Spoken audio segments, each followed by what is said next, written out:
Dancing Through Fields of Color by Elizabeth Brown, illustrated by Aimée Sicuro. At a time when girls were taught to sit still, learn their manners, and color inside the lines, Helen Frankenthaler colored her reds, blues, and yellows any way she chose. Helen never wanted to follow the rules. When her mother called her to the dinner table, Helen continued painting watercolors of the sunset shining through the apartment window. Instead of going to bed, Helen filled the sink with water. She dribbled in drops of ruby red nail polish and watched the color flow. When she let the water out, she loved to watch the color swirl into shapes. During summer vacations, Helen let the waves whoosh and swirl around her, sailing her body to the tides. When her father called her ashore, she wanted to keep circling, twisting, floating. While her sisters were in school, Helen spent her days with her mother who nurtured her dreams. Helen read and wrote stories, made collages, and created designs with glass beads, circles, heart, and stars in brilliant colors. She painted pictures and cards for birthdays and anniversaries, filled with all the colors of happiness, purple, yellow, and pink. Helen's father worked long days as a judge. She couldn't wait for him to come home each day. He took her wherever she wanted to go. Most of all, Helen loved taking walks with her family in Central Park. She ran under the welcoming sky, waltzing, twirling, leaping across the lush green fields, and played hide and seek among the flowering trees.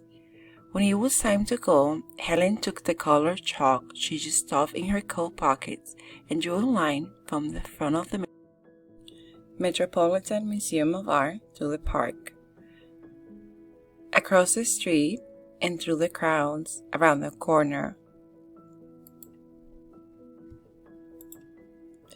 The colorful line connected the two things she loved most. Helen's parents always encouraged her to blossom, express herself, pain-free. In art class at school, Helen wanted to do things her way, but she wanted to follow the rules in order to pass. Don't sketch that way. Draw like this. Paint what you see. Helen pleased her teachers when she sketched figures, drew chairs, and painted flowers and pears like all the other students. Helen found comfort in painting seascapes.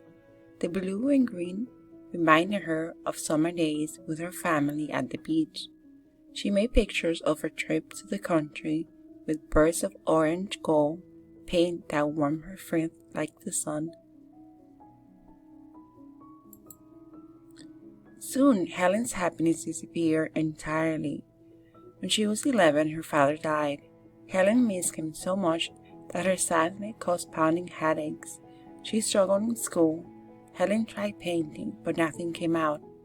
Her canvases remained blank, her world of colors and light dark. But colors lived in her mind, floating and shifting like the shapes she made in childhood. Staring at every color in her paint box, memories came back to her. Helen began to paint again, and eventually art healed her. Periwinkle, the fairy whisper of her father's encouragement. Ochre, the warmth of her father's hand as they strolled in this country. Cobalt and crystal, the summer splashing in the ocean's wave. Helen followed the rules well enough to succeed in school and go to college to study painting. Her professor wanted colors separated with thick black lines, her brush marks and plane arranged across her canvas to create depth and space. Helen loved college but longed to paint what she felt inside. Painting feelings couldn't be contained in black lines or organized into clear shapes or objects. Helen dreamed of setting her colors free, like she was a child, running without boundaries. After college, Helen moved back to New York, where many artists were exploring forms, lines, and shapes differently. They overplayed bands of color, threw more about geometry, and painted larger and larger pictures. Helen met an artist named Jackson Pollock, whose painting hung in museums and galleries. The art world called him the greatest living painter in the United States. Reviewers celebrated him. Fans loved him. When Helen saw his work, she marveled at how he splattered and dripped his paint on canvas tacked to the studio floor. If he broke the rules, why couldn't she? Helen exhibited her art in small shows while male painters were giving larger exhibits. Critics called Helen's work too sweet in color, too lyrical, too ladylike. She worked longer and harder at her paintings, drawing strength from her memories of the country and sea. She wanted to leap into her colors, feel the colors, and be the colors. Art never let her down. Helen traveled to Nova Scotia to get away. As she walked through the fields, colors swirled around her. Cerulean blue and coral cascaded down mountains of saffron and gold. Rose, pink, and lavender rippled across the sky. Spring green and vermilion gushed to the sea waves. Helen felt the countryside move within her body. She saw the mountain with her arms. She heard the sea in her wrists. Could she paint the beauty she saw all around her? Could color be the painting? Helen grew brave. Back home in New York, Helen laid a huge canvas on the floor. She put down her brush. Helen blended red and yellow to make orange. Blues and yellows became greens.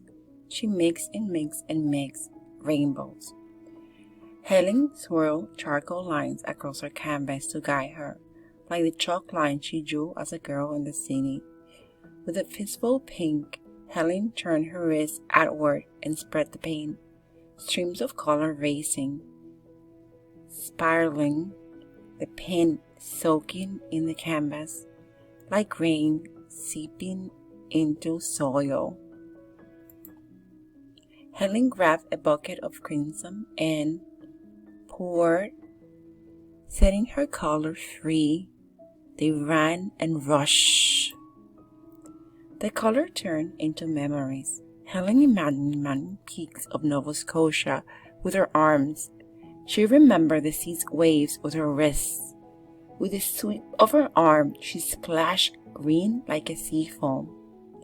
Colors jetted across the painting, merged and connected like rivers into oceans, colors into feelings. Whenever the paint landed was a perfect place to be. Grabbing a nearby mop as her partner, Helen promenaded through puddles and pools of paint, pushing and pulling her colors together. Oranges and reds tangled, corals pirouetted, pinks plied, yellows and blues sashayed, winding, turning, spinning.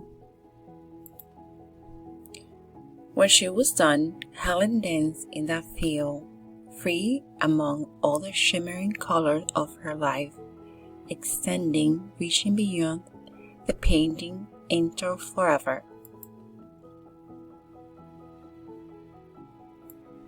Dancing Through Fields of Color, The Story of Helen Frankenthaler, by Elizabeth Brown, illustrated by Aimée Sicuro.